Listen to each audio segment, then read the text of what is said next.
Hello guys, welcome back to our YouTube channel Allrounder Education. आज की video में हम करने वाले हैं functional analysis MSc mathematics third semester unit first.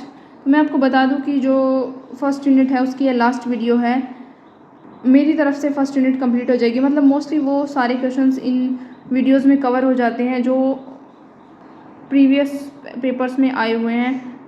और इससे पहले जो वीडियो हमने करी थी एलपी स्पेस वाली, वो एलपी स्पेस कंप्लीट होता है, उसको हम रिंग फिशर थ्योरम भी बोलते हैं। अगर ऐसे आता है state and proved in Fischer theorem, तो जो एलपी स्पेस है उसको कंप्लीट दिखा देना, नॉन लीनियर दिखा देना, मतलब एलपी को बना प्रूव कर देना तुम, तो वो रिंग फिशर थ्योरम प्रूव हो जाएगी। प्लेलिस्ट का लिंक डिस्क्रिप्शन में दिया गया है, उधर से आप प्लेलिस्ट विजिट कर सकते हैं। तो आप लास्ट थ्योरम को देखते हैं। Let N and N dash कोई भी नॉन लीनियर स्पेस है, टी जो है वो कोई भी एक लीनियर ट्रांसफॉर्मेशन है from N to N dash तक। ये मैपिंग इस टाइप से डिफाइन की है, ट्रांसफॉर्मेशन टी एन से लेके एन डैश तक। Then the following conditions are inequivalent. जो फॉलोइंग कंडीशंस है वो हमारे पास इनइक्विवेलेंट होंगी। फर्स्ट आती है हमारे पास टी इज कॉन्टिन्यूस। टी जो है वो हमारे पास कॉन्टिन्यूस होना चाहिए, टी डैश जो है वो कॉन्टिन्यूस होना चाहिए, ओरिजिन के ऊपर टी बाउंडेड होना चाहिए। फोर्थ आती है इफ एस बिलोंग करता है, एक्स बिलोंग करता है एन से, देन नॉर्म ऑफ जो एक्स है वो लेस देन इक्वल टू 1 होना चाहिए और क्लोज्ड यूनिट डिस्क होनी चाहिए एन के अंदर। Then its image T S is bounded in N dash. जो इसकी जो इमेज टी एस है वो बाउंडेड होनी चाहिए एन डैश के अंदर। तो हमने मान लिया जो फर्स्ट है वो इम्प्लाई करता है सेकंड को, तो फर्स्ट इम्प्लाई करता है सेकंड को, इसका मतलब ट्रिवियल है because T is continuous, T continuous है and this implies that T is continuous at each point of N, hence continuous at origin also. इसका मतलब कॉन्टिन्यूस के ओरिजिन के ऊपर भी कॉन्टिन्यूस होगा। अब मान लिया हमने जो सेकंड है वो इम्प्लाई करता है फर्स्ट को। लेट कर लिया टी कोई भी एक कॉन्टिन्यूस है ओरिजिन के ऊपर एंड एक्स जो है वो बिलोंग करता है एन से। ये कोई भी एक आर्बिट्रेरी पॉइंट है, एक्स एन कोई भी सीक्वेंस है एन के अंदर जो कन्वर्ज करती है एक्स के ऊपर।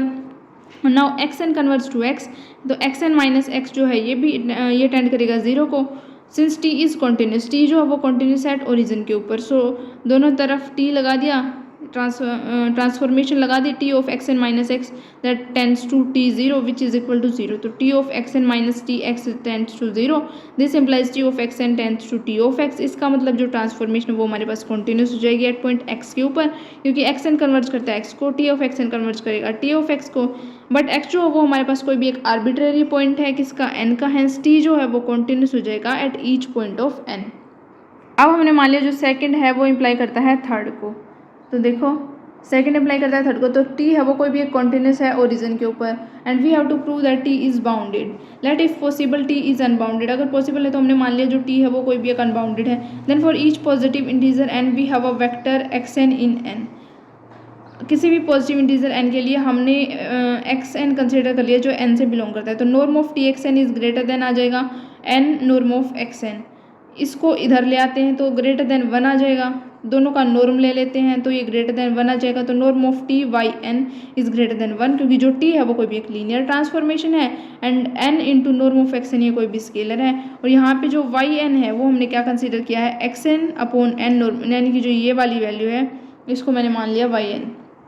Now norm of y n है, इसकी वैल्यू क्या आ गई, norm of x n upon n norm of x n which is equal to norm of x n upon n norm of x n. Norm of x n से norm of x n cancel हो गया, तो 1 upon n tend करेगा zero को as n tend करता है infinity को। तो नॉर्म ऑफ वाई एन है वो टेंड करेगा जीरो को एज एन टेंड करता है इन्फिनिटी को, but norm of T y n है वो टेंड नहीं करेगा नॉर्म ऑफ टी जीरो को which is equal to zero. तो ये हमारे पास आ गई contradiction, since T is continuous at origin therefore T is bounded. अब हमने मान लिया जो थर्ड है वो इम्प्लाई करता है फोर्थ को, यानी थर्ड क्या था हमारे पास, टी बाउंडेड है, तो ये चीज़ होगी।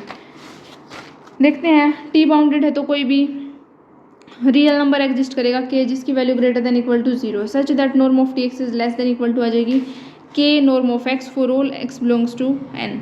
अब हमें क्या प्रूव करना, जो टी एस है वो बाउंडेड है एन डैश के अंदर, तो नॉर्म ले लिया, दोनों तरफ स्केलर बाहर ही रहेगा विच इज इक्वल टू आ जाएगा के डॉट 1, क्योंकि जब एक्स एस से बिलोंग करता है तो जो नॉर्म ऑफ एक्स है उसकी वैल्यू आ जाएगी less than equal to 1। This implies norm of T x is less than equal to के for all x belongs to S. This implies जो टी एस है वो हमारे पास बाउंडेड सबसेट है एन डैश का। अब हम मानते हैं जो फोर्थ है ये वाला फोर्थ इम्प्लाई करता है थर्ड को, तो देखते हैं इसका proof. To prove T is bounded, अब हमें टी को बाउंडेड प्रूव करना है, तो therefore there exist a real number, कोई भी एक रियल नंबर के एग्जिस्ट करेगा जिसकी value greater than equal to 0 होगी।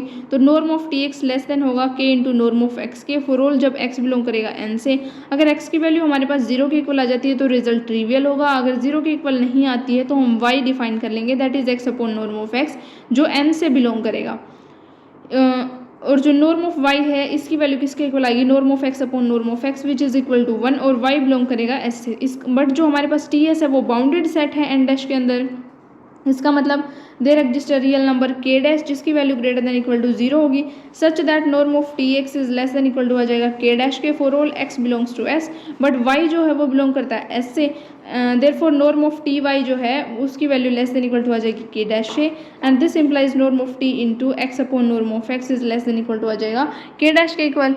एंड ये क्या इंप्लाई करेगा कि जो norm of 1 upon norm of x into norm of T x is less than equal to आ गया के डैश के, जहाँ पे एक्स बिलोंग करता है एन से, के डैश की value greater than equal to 0 है।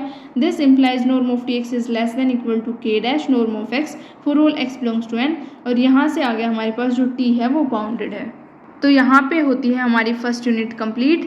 अगर इसके अलावा भी आपको कोई थ्योरम्स रिजल्ट वगैरह दे है आपके पास जिसका आपको प्रूफ चाहिए तो आप कमेंट सेक्शन में लिख सकते हैं, मुझे बता सकते हैं, मैं आपको प्रोवाइड कराने की कोशिश करूँगी। तो इस वीडियो में इतना ही, मिलते हैं नेक्स्ट वीडियो में नेक्स्ट यूनिट के साथ। तब तक के लिए आप चैनल को लाइक शेयर कमेंट सब्सक्राइब कर देना। Thank you.